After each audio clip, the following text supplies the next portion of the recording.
விதை இருக்குல்ல, அது மண்ணுக்குள்ள போய் சும்மாவா இருக்குது, நீ எல்லாம் தூங்கிடுற, போய் தூங்குதா அது? உள்ள போய் அழுக்காகி வெடிச்சு கிளம்பி மேல அது சும்மா இப்படி வர்றதுக்கு முன்னால அது என்ன பாடுபடுது. அந்த பாடுபட்டதற்கு பிறகுதான் வெற்றி. பாரு, உன்னை ஜெயிக்க வைக்கிறதுக்கு நான் அந்த சமூகத்தோட போராடலாம், உன்னை ஜெயிக்க வைக்கிறதுக்கு உன்னோடய போராடலாமா? நீ அதை இல்லை செய்கிறாய். நான் சொல்றது உன் மூளைக்குள்ள போதா? என்ன ஸ்ட்ராட்டஜி வரட்டும், நீ முடிவு செஞ்சா தான் ஜெயிக்க முடியும். ஆமா, பூந்த வீடு உருப்படாதுன்ன உடனே நான் ஹாங்காங் போயிருந்த போது மக்காவ் போனேன். மக்காவ் அப்படிங்கிற ஒரு, அது ரொம்ப ஃபேமஸ், கேம்பிளிங்க்கு ரொம்ப ஃபேமஸான ஒரு இடம். அது அங்க பக்கத்துல இருந்தது, அது ஒரு பெனின்சுலா. அங்க இருந்து தாண்டி அப்படி போனா மக்காவ் போனேன். அந்த சின்ன சின்ன வீடுகள் ரொம்ப அழகா இருக்கு, உள்ள கிராமம் மாதிரி இருக்கு. அதுல வாசல்ல 2 ஆமையை வச்சிருக்காங்க. நம்ம வீட்டுக்குள்ள ஆமை வரக்கூடாதுன்றோம்ல. மை டியர் சில்ட்ரன், இந்த உலகம் கிங் கோப்ராவாவே இருக்கட்டும், ஆனா அந்த உலகத்தையே உங்களுடைய வாயில் போட்டு மென்னு முழுங்கி செரிக்கிற பிளாக் மாம்பாவாக வாருங்கள். அடுத்த முறை நான் உங்களை சந்திக்கின்ற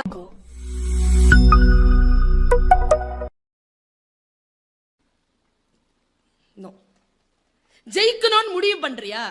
இந்த பாடத்துல நான் ஃபெயில் ஆக கூடாது, நான் 75-80 மதிப்பெண்ணை தாண்டணும் முடிவு பண்றியா? முடியுங்கிற நான். ஜஸ்ட் ப்ராசஸ் ஆகு. விதை இருக்குல்ல, அது மண்ணுக்குள்ள போய் சும்மாவா இருக்குது, நீ எல்லாம் தூங்கிடுற, போய் தூங்குதா அது? உள்ள போய் அழுக்காகி வெடிச்சு கிளம்பி மேல அது சும்மா இப்படி வர்றதுக்கு முன்னால அது என்ன பாடுபடுது. அந்த பாடுபட்டதற்கு பிறகுதான் வெற்றி. நான் இப்படி உட்காந்து பேசிடுறேன், புகழ் பெற்றுறேன், எல்லாம் உலகம் எல்லாம் போயிடுறேன்.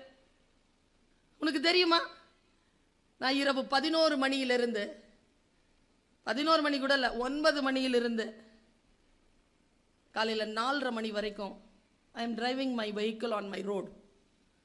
அங்கங்க நிறுத்தி கொஞ்ச நேரம் தூங்கிட்டு வந்து நிக்கிறேன் உங்ககிட்ட. உழைப்பு இல்லாமல் எதுவும் சாத்தியம் கிடையாது. கடுமையான உழைப்பு. என்ன படிக்கிறேன், என்னுடைய ஃபேமிலியை எப்படி பார்த்துக்கிறேன், ஒன்றும் இல்லை. இப்போ நான் வீட்டுக்கு போறேன்னு வச்சுக்கோங்க, 8 மணிக்கு போவேன். நான் வீட்டுக்கு போன உடனே என் பையன் கேட்பான், அம்மா சண்டே மத்தியானம் சாப்பாடு தான் செய்யலை. சத்தியங்க, நான் பெற்ற தாயானை சத்தியம், இந்த சாரி கூட மாற்ற மாட்டேன். அப்படியே எடுத்து சொருகிட்டு போய் கிச்சனில் நிற்பேன். என் பிள்ளைக்கு 45 மினிட்ஸ் சமைச்சு வச்சுட்டு அப்புறமா தான் குளிக்கவே போவேன். எவ்வளவு வேலைகள் செய்தால் தான் நீங்க களமாட முடியும். சும்மா அப்படியே மேம்போக்கா வந்து கேக் வாக்ல முடிச்சுட்டு அப்படி வெற்றி அல்ல. நீங்கள் எல்லோரும் இந்த ஜெனரேஷன் அப்படி நினைக்கிறீங்க. இந்த ஜெனரேஷன் மேல இருக்க. Are you with me? நான் ஒரு விஷயத்தை உங்ககிட்ட குற்றச்சாட்டா வைக்கிறேன், நீ அதை மறுத்துரு பார்ப்போம். என் காலத்தில் நான் ஒரு கவிதையையோ ஒரு பாடத்தையோ ஒரு ஃபார்முலாவையோ வாசிச்சா அதை ஐ திங்க். நான் எதையாவது பார்த்தேனா ஐ திங்க், நான் எதையாவது கேட்டேனா ஐ திங்க். நீங்க வெறும் பார்க்குறீங்க, வெறும் கேட்குறீங்க, வெறும் படிக்கிறீங்க, திங்க் பண்றதே இல்லை. திங்க் பண்ணிட்டீங்கன்னா ஜெயிச்சிருவீங்க. என் குழந்தைகளை பார்த்துட்டே இருக்கும்போது திங்க் பண்ணு, ஏன் இது இப்படி இருக்கு, ஏன் இப்படி இருக்கக்கூடாது, அலர்ட். அப்பதான் எவ்வளவு ஏ கீதா வா ஏன் அப்படின்னு போவேன். என்ன விஷயம்? திங்க் பண்ணனா கேட்பேன், என்ன விஷயம்? வா ஏன் நான் அந்த 2nd ஃப்ளோர் போயிட்டு வரேன். எதுக்கு? என் ஃப்ரெண்டு கிட்ட என்னுடைய ரப்பர் நான் விட்டுட்டு வந்துட்டேன், போய் வாங்கிட்டு வரேன். நீ போய் வாங்கிட்டு வா, டீச்சர் வர டைம் ஆயிடுச்சு, நான் கிளாஸ்ல உட்காரேன். Proactive. Stay proactive, don't be reactive. எது சொன்னாலும் இந்த டீச்சர்ஸ் எல்லாம் உங்களுக்கு ஜெயிக்கிறதுக்கான வழி சொல்லி கொடுக்குறாங்களே. Think think think, apply apply, think and apply, think and apply. எனக்கு தெரிஞ்சு இந்த ஜெனரேஷனுக்கு கிடைச்சிருக்கக்கூடிய இத்தனை அற்புதமான வாய்ப்பு எனக்கோ மீனா மேடம்க்கோ கிடைக்கலைங்க. கிடைச்சதா மேடம்? கிடைக்கல. எங்க ஒரு பிரஷ்ங்க, டூத் பேஸ்ட் பிரஷ்ங்க எங்க அப்பா வாங்கி தந்தபோது எனக்கு, நான் 7th ஸ்டாண்டர்ட்ப்பா, கறி வச்சு தான் தேய்ப்போம். கறியை கையுமா 7ஆம் கிளாஸ்ல சாயந்தரம் 8 மணிக்கு எங்க அப்பா, இன்னிலிருந்து நீ பிரஷ் பண்ணு அப்படின்ட்டு கையில பிரஷ்ஷை பார்க்குறேன். பிரஷ் தலையில் வச்சு தூங்கிட்டேங்க. காலை எப்போ விடியும் பிரஷ் பண்ணலான்னு. எனக்கு நைட்லயும் பிரஷ் பண்ணான்னு தெரியலங்க. என்னுடைய 13-14 வயது அப்படி இருந்தது. அதனால் தான் இந்த 45 வயது கடந்து நான் இப்படி களமாடுகிறேன். சில விஷயங்கள்ல நான் இன்னசென்ட்டா தான் இருந்திருக்கேன். நீங்க இன்னசென்ட்டா இல்ல, பல பேர் இக்னரண்டா இருக்கிறீங்க. Innocence is different from ignorant. Just feel the pain of your parents. ஒரு விஷயம் நினைக்க சொல்லு, நீ இப்படி இன்ஸ்டிடியூஷன்ல இப்படி யூனிஃபார்ம் போட்டுட்டு இப்படி உட்கார்ந்து இருக்கிறியே, இதுல உன்னுடைய கான்ட்ரிபியூஷன் என்ன? ஒரு கான்ட்ரிபியூஷன். உன் பெற்றோர் உனக்கு ஃபீஸ் கட்டுறாங்க, அவங்க உனக்கு சாப்பாடு கொடுக்கறாங்க, அவங்க உழைச்சி ஃபீஸ் கட்டுறாங்க, இவங்க அந்த சம்பளத்தை இவர்களிடம் இருந்து வாங்கி கொண்டு வந்து உங்களுக்கு பாடம் நடத்துகிறார்கள். நீ என்ன செய்கிறாய்? ஷேக்வரா சொன்னா, கையில கயிறு கட்டி தூக்கு போடுறதுக்கு கூட்டிட்டு போன பையனை பார்த்து ஷேக்வரா சொன்னான், உனக்காகவும் சேர்த்துதானடா போராடுகிறேன். பாரு, உன்னை ஜெயிக்க வைக்கிறதுக்கு நான் இந்த சமூகத்தோட போராடலாம், உன்னை ஜெயிக்க வைக்கிறதுக்கு உன்னோடய போராடலாமா? நீ அதை இல்லை செய்கிறாய். நான் சொல்றது உன் மூளைக்குள்ள போதா? என்ன ஸ்ட்ராட்டஜி வரட்டும், நீ முடிவு செஞ்சா தான் ஜெயிக்க முடியும். நான் ஒரு ஸ்ட்ராட்டஜியை உனக்கு சொல்லித்தரேன். எல்லாம் இந்த செகண்ட் கிளாஸ் ஃபர்ஸ்ட் கிளாஸ் முண்டி அடிச்சிட்டு இருக்கிறீங்கல்ல, டிஸ்டிங்ஷன் வாங்க முடியாம இருக்கிற பிள்ளைகளுக்கு சொல்றேன். பாரு, சாதாரணமா நமக்கு ஒரு திட்டு இருக்கு. ஒரு மிருகம் நம்ம வீட்டுக்கு வரக்கூடாது. என்ன மிருகம் அது?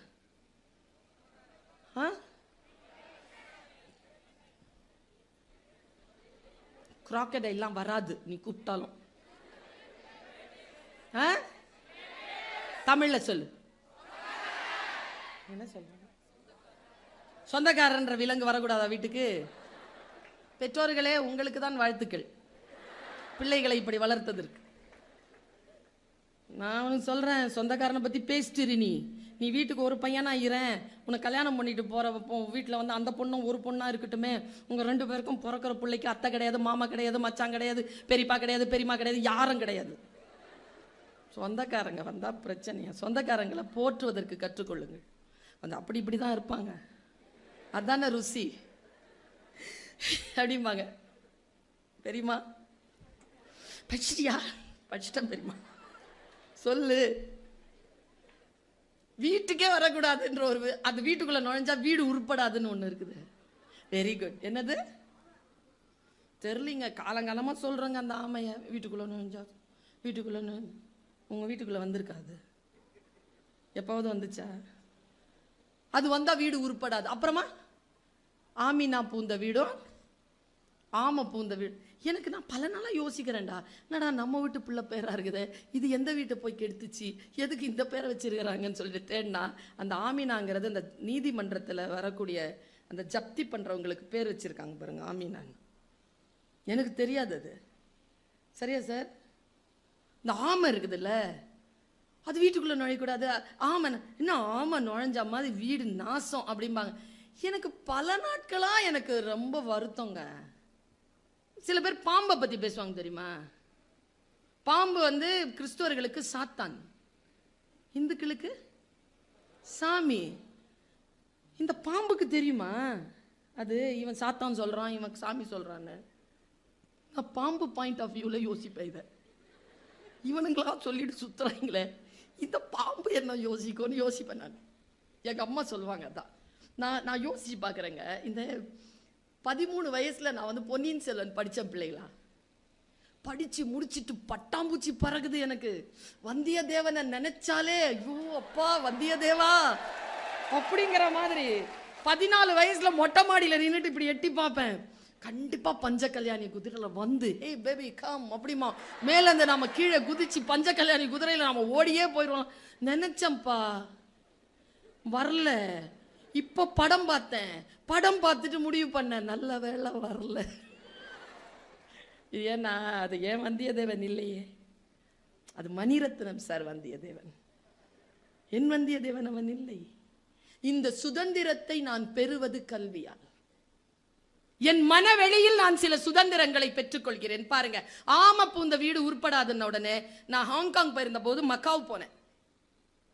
மக்காவ் அப்படிங்கிற ஒரு, அது ரொம்ப ஃபேமஸ், கேம்பிளிங்க்கு ரொம்ப ஃபேமஸான ஒரு இடம்.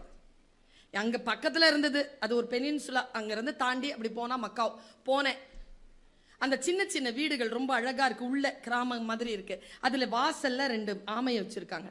நம்ம வீட்டுக்குள்ள ஆமை வரக்கூடாதுன்றோம்ல, சீனாக்காரன் ஆமைய வாங்குறான். ஒரே சித்தாந்தம் தான், அவன் வீட்டிற்குள் அழைக்கிறான், நம்ம வீட்டிற்கு வரக்கூடாதுங்கிறோம். இந்த ஆமை என்னங்க பண்ணுது? நான் சொல்றேன், எழுதி வச்சுக்க. ஆமைதான் இந்த பூலோகத்தில் இருக்கக்கூடிய அனைத்து ஜீவராசிகளிலும் அதிக வாழ்நாட்கள் வாழும் ஜீவராசி. மினிமம் 600 இயர்ஸுங்க. 320 to 600 இயர்ஸுங்க. நம்மளாம் 80 வயசுல போயிடுறோம். அது 5 தலைமுறையை பார்க்குது. 5 தலைமுறையை பார்க்குது. இன்னும் சூப்பரான விஷயம் என்ன தெரியுமா? கடல் வாழ் மிருகங்களில் அதிக கிலோமீட்டர் பயணம் செய்வது அதுதானா. எப்படிப்பா ஸ்லோவா போறது? எப்படிப்பா? 10 வருஷம் எடுத்துக்கோங்க. அதனுடைய ஸ்பேன் 10 வருஷத்துல 10 வருஷத்தை திமிங்கலத்தை எடுத்துக்கோ, இல்ல 10 வருஷத்துல சொராவை எடுத்துக்கோ, ஏதோ ஒரு ஃபாஸ்டஸ்ட் ஸ்பீசிஸ் எடுத்துக்கோ. ரெண்டுத்துக்குமான டைம் ஸ்பேன் போட்டு ரெண்டுமே எத்தனை கிலோமீட்டர் பயணம் பண்ணியிருக்காங்கன்னா ஆமை தான் அதிக கிலோமீட்டர் பயணம் பண்ணியிருக்கு. அது எப்படி அப்படின்னா அது பயணம் பண்றது நீந்துறது இல்ல. Strategy, winning strategy. தமிழர்கள் கடலாடிகள். கடலாடுகின்றவர்கள் ஆமையின் போக்கை வைத்துத்தான் சுக்கானை திருப்பினார்கள்னு தமிழ் ஆய்வு நூல்கள் சொல்லுது. திசையறிவு மிக்கது. அது என்ன பண்ணும்னா, அது தெற்கு பக்கத்துல வரணும்னு முடிவு பண்ணிருச்சுன்னா, அது வடக்குல இருக்குன்னா அது டிராவல் பண்ணாத, காத்திருக்குமாம்.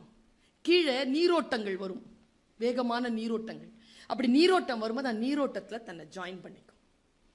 அந்த நீரோட்டம் கொண்டு போய் விட்டுரும். அது வடக்கு பக்கம் போகிறதுக்கு பதிலா, தெற்கு பக்கம் போகிறதுக்கு பதிலா அது வேற ஏதேனும் மேற்கு பக்கம் நோக்கி அந்த அந்த நீரோட்டம் போகும்போது தன் திசை நோக்கி அது மாறுதுன உடனே நீரோட்டத்துல இருந்து வெளியில வந்துருமா. அவ்வளவு புத்தி. தன் வாழ்நாட்களில் எங்க முட்டையிடுதோ கடைசி சாகிற வரைக்கும் அங்கதான் முட்டையிடுமா. எவ்வளவு தூரத்துல உலகத்துல இருந்தாலும் அவ்வளவு அறிவு மிக்க ஒரு மிருகம். முடிந்தால் ஆமையாக இருப்போம். ஏதாவது முக்கியமான விஷயங்கள் வருதா, நீரோட்டங்கள் போல் நம்மை அதுல ஜாயின் பண்ணிக்கணும். லைஃப்ல opportunity will come only once. அது மீனா மேடம் ரொம்ப அழகா சொன்னாங்க. நான் அதை என்னுடைய கவித்துவமான வார்த்தைகள் சொல்கிறேன். You cannot step the river twice.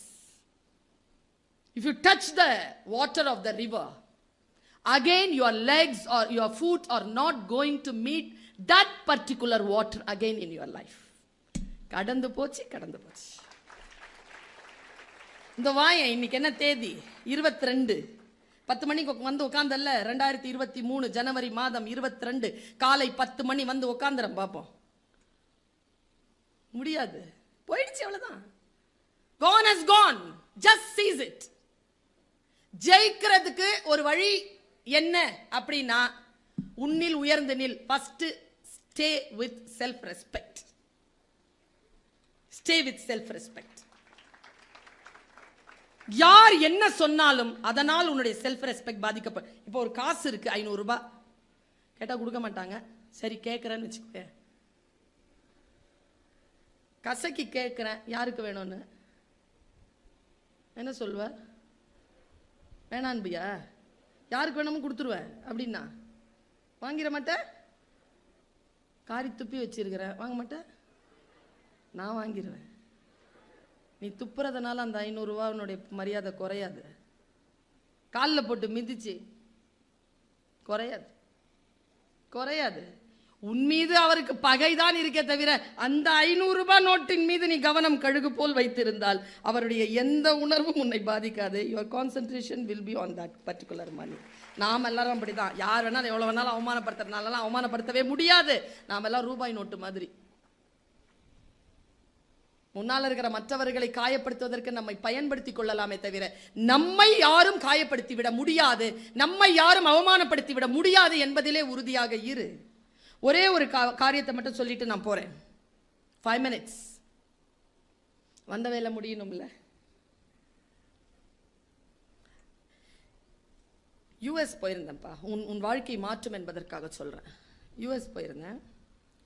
எனக்கு உயிரினங்களின் மீது ரொம்ப கவனம் அதிகம், ரொம்ப கவனம். எனக்கு நான் எங்கே போனாலும் அந்த உயிர்ப்பு தன்மையை தான் பார்ப்பேன். எனக்கு குழந்தைகள் அழக்கூடாது, குழந்தைகள் ஃபெயில் ஆகக்கூடாது, குழந்தைகள் தோக்கக்கூடாது. தோக்க விட மாட்டேன். நான் தோத்தா பரவாயில்ல பரவாயில்லனா சொல்லவே மாட்டேன். ஏன் தோத்த, ஏன் தோத்த? இந்த கூடையில் பல பூக்கள் உண்டு, இன்றைக்கு முதல் பரிசு மல்லி, இன்றைக்கு முதல். நீ ஏன் தோத்த? நான்லாம் என்னுடைய தன்னம்பிக்கையில தான் ஜெயிச்சிருக்கேன். நாலேஜ்லாம் குறைவு தான். Self confidence, have confidence. நான் இது பல தடவை சொல்லியிருக்கேன். காம்படிஷன்ல இந்த 20, 25 ஜெயிச்சேன்ல, எப்படி தெரியுமா ஜெயிச்சேன்? இதெல்லாம் பிற்காலத்துல தான் ஜெயிச்சேன். இந்த ஃபர்ஸ்ட் பிரைஸ், ஸ்டார்டிங்லாம் தேர்ட் பிரைஸ், அந்த ஆறுதல் பரிசு தான் ஸ்டார்ட். கடைசியா அடிச்சேன் பாரு, எப்படி தெரியுமா அடிச்சேன்? உள்ள நுழையும் போதே 40 பேர் இருந்தாங்கன்னா உள்ள நுழைகிறதுலயே 10 பேரை அவுட் பண்ணுவேன் நான். 10 பேர் காலி. அப்படி வருவேன். நம்ம லிபி ஃபர்ஸ்ட் லாட் வரும், நமக்கு ஃபர்ஸ்டா பேசுறதுக்கு வரும். லாட் எடுத்து ஃபர்ஸ்ட்னு சொன்ன உடனே சிரிப்பேன் பாரு, அந்த சிரிப்புல 5 பேரை காலி பண்ணுவேன். ஐயோ இவ்வளோ கான்ஃபிடென்ட்டா இருக்காளே. வந்து உட்காந்துட்டு அவங்க வரிசை எண் 1ன்னு சொல்லுவாங்கல்ல, மேடையில கட கட கட கடன்னு வந்து ஏறி நின்று, தாயே தமிழே தலை கவிழ்ந்த பொற்செல்வி நீ கலங்க வேண்டாம், வரும் காலம் நின் காலம் ஆரம்பிச்சேன்னா 15 அவுட். இப்படிதான் அவுட் பண்ணுவேன். அப்புறம் என்னுடைய செல்ஃப் ப்ரிப்பரேஷன்ல நின்று அடிப்பேன் பாரு 5 தான் காம்படிஷனே எனக்கு. அந்த 5ல கலங்காம உட்காந்துருக்கிற 5ல எப்படியாவது ப்ரிப்பரேஷன்ல 2 அடிச்சிருவேன். ஃபர்ஸ்ட் 3 பிரைஸ்ல ஒரு பிரைஸ் வாங்கிட்டு வந்துடுவேன். அவ்வளவுதான். Have confidence, my dear children, not over confidence. Self ரெஸ்பெக்டோட ஒரு கான்ஃபிடன்ஸ் இருக்கு. அந்த எனக்கு விலங்குகள் மீது கவனம் அதிகம், உயிர் தன்மையின் மீது கவனம் அதிகம். டீச்சர் அலைவா இருக்காங்களா ரொம்ப பிடிக்கும் எனக்கு. குட் மார்னிங் சில்ட்ரன் அப்படின்னு உள்ள உட்கார டீச்சரை ரொம்ப பிடிக்கும். வந்து தொபகடீர்னு சேர்ல உட்காந்துட்டு புக்கை எடு அப்படின்னு சொல்ற டீச்சரை பிடிக்காது. ஸ்பாட்ல அப்படி ஸ்பார்க்ல இருக்கிற பிடிக்கும். அந்த நாள்ல நான் அமெரிக்கா போயிருந்த போது சுகி சிவம் சார், நான், வேற நிறைய பேர் வந்திருந்தாங்க கூட.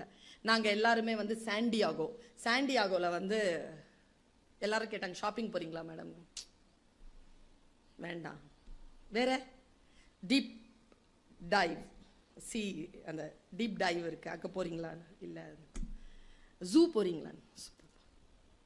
ஜூ போய் எல்லாம் பார்த்தோம், சுத்தி பார்த்தோம். பார்த்து முடிச்சு வீட்டுக்கு போற டைம்ல பார்த்தேன் ஒரு போர்டு, பெரிய board, super board, snakes palace. ஆர்கனைசரை கூப்பிட்டேன். எனக்கு பாம்பு ரொம்ப பிடிக்கும், பார்ப்பேன், பயங்கரங்க பாம்பு. போனோன்னு அந்த சீஃப், அந்த ஆர்கனைசர் அவர் சொன்னாரு, வேண்டாம் மேடம். ஏன்னு கேட்டேன். $15 மேடம், நான் கொடுக்குறேன். அதுக்கு சொல்லலை மேடம். வேற 3 கிலோமீட்டர் மேடம். சரி, எப்படியும் 45 மினிட்ஸ் ஆகிடும் மேடம். சரி, எல்லாரும் பசிக்குது போகிறேன், எல்லாரும் கூப்பிட்டு போங்க, என்ன அப்புறமா வந்து கூப்பிட்டு வாங்க, நான் பார்க்கணும். சொன்னால் கேட்க மாட்டேங்கிறீங்களா மேடம்? என்ன சார் சொல்லுங்க மேடம். அங்கே எல்லா பாம்பும் கூண்டில் இருக்காது மேடம், வெளியில தான் மேடம் இருக்கும். பயந்துருவீங்க மேடம். பயப்பட மாட்டேன், நீங்கள் வருவீங்கல்ல கூடன்னு. எனக்கு பிரச்சனை இல்லை மேடம், நான் வருவேன். $30 என்கிட்ட இருந்து வாங்கிக்கோங்க, வந்துருங்க. இல்லை மேடம், காசு இருக்கட்டும், நானே வாங்குறேன்னு. ஸோ போய் வாங்கிட்டு வந்து ஒரு டிக்கெட் என்கிட்ட. சார் உங்கள் டிக்கெட்னு என்கிட்ட இருக்குது மேடம், நான் சுகி சிவம் சார் அனுப்பிச்சிட்டு வந்துடுறேன். இல்லை நான் வெயிட் பண்ணுறேன், நீங்கள் வாங்கன்னு. அவங்க எல்லாரையும் காரில் ஏற்றிட்டு அவர் வந்தார். உள்ளே போனங்க, ரோலிங் இதில் உள்ளே போய் அந்த டிக்கெட் அந்த இதில் போட்ட உடனே கதவு திறந்துச்சு. உள்ளே போன உடனே கதவு முடிச்சுங்க. அந்த ஆள் வரலைங்க, போயிட்டான் அந்த ஆள். நான் உள்ளே போகிறேன், வெறும் என்னுடைய அந்த ரேம்ப் மட்டும்தான் தெரியுது. பெரிய ரேம்ப், இந்த மாதிரி ரெட் கார்பெட் போட்ட ஒரு ramp. Now we welcome you, Sultana from India. பேர் சொல்றான், டிக்கெட் சொல்லும்போது சொல்லி வாங்கணும். Now you are entering in the venomous world. Please don't shake yourself. This world is not safe. இப்படி தாங்க ஆரம்பிக்கிறான். எனக்கு குப்புன்னு வேர்த்துருச்சு. டக்குன்னு இந்த ரேம்ல இருக்கக்கூடிய லைட் ஆஃப் ஆச்சுங்க. முன்னால பின்னால யார் இருக்கா ஒன்னும் தெரியலீங்க. முன்னால கண்ணாடியா தெரியுதுங்க. எனக்கு முன்னால அவ்வளவு வெளிச்சத்துல யாருமே தெரியல எனக்கு. அவன் சொன்னதெல்லாம் அப்படியே மயங்கி நிக்கிறேன் நான். டக்குன்னு ஆஃப் பண்ணா பாருங்க, ரேம்ப் ஆஃப் ஆயிடுச்சு. கீழே லைட் ஆரம்பிச்சிருச்சு. இங்கேயும் இங்கேயும் வெறும் பாம்பு. பாம்புன்னா பாம்பு, நீ இங்கே வந்து நின்று பாரு, இங்கிருந்து உன்னை பார்த்தா எப்படி இருக்குமோ அப்படி இருக்குது பாம்பு. ஆயிரக்கணக்கான பாம்பு, கலர் கலரான பாம்பு, தண்ணி பாம்புலேருந்து அனக்கோண்டா வரைக்கும் அப்படி கலர்ஃபுல் பாம்பு. ஆனால் அவன் திருப்பி சொல்கிறான், we warn you, don't move.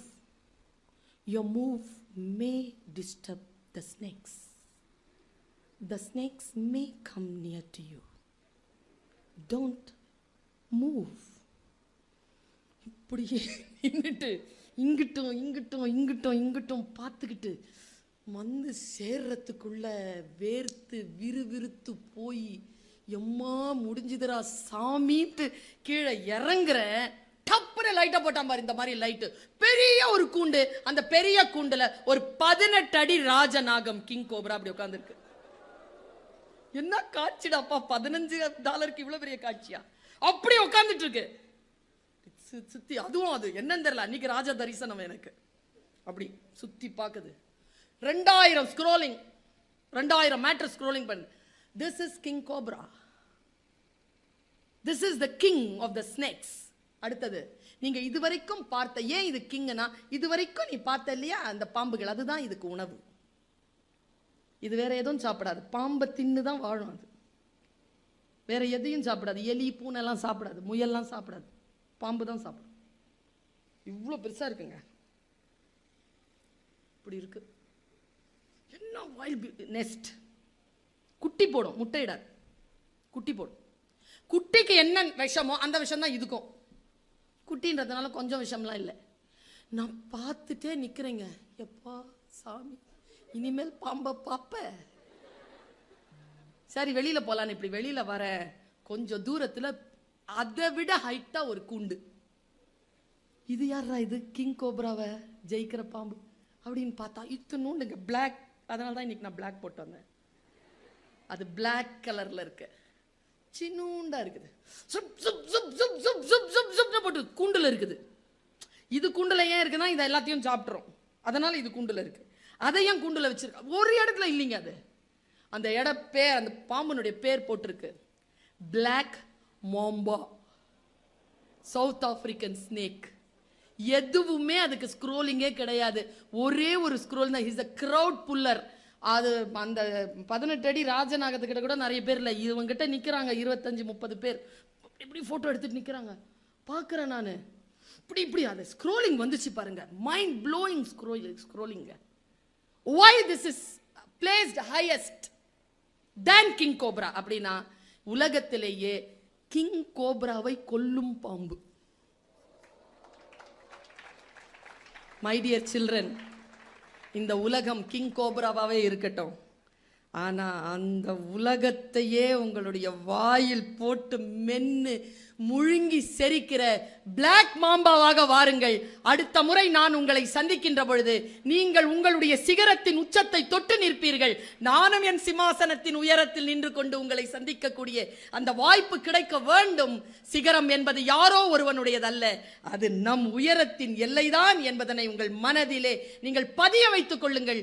அந்த சிகரத்தை நீங்கள் தொட்டு நிற்கின்ற அந்த வினாடியில் வல்ல இறைவன் என்னையும் உங்களுக்கு முன்னால் கொண்டு வந்து நிறுத்த வேண்டும் என்கின்ற பிரார்த்தனையோடு உங்கள் அத்துணை பேருக்கும் வாழ்த்துக்களை சொல்லி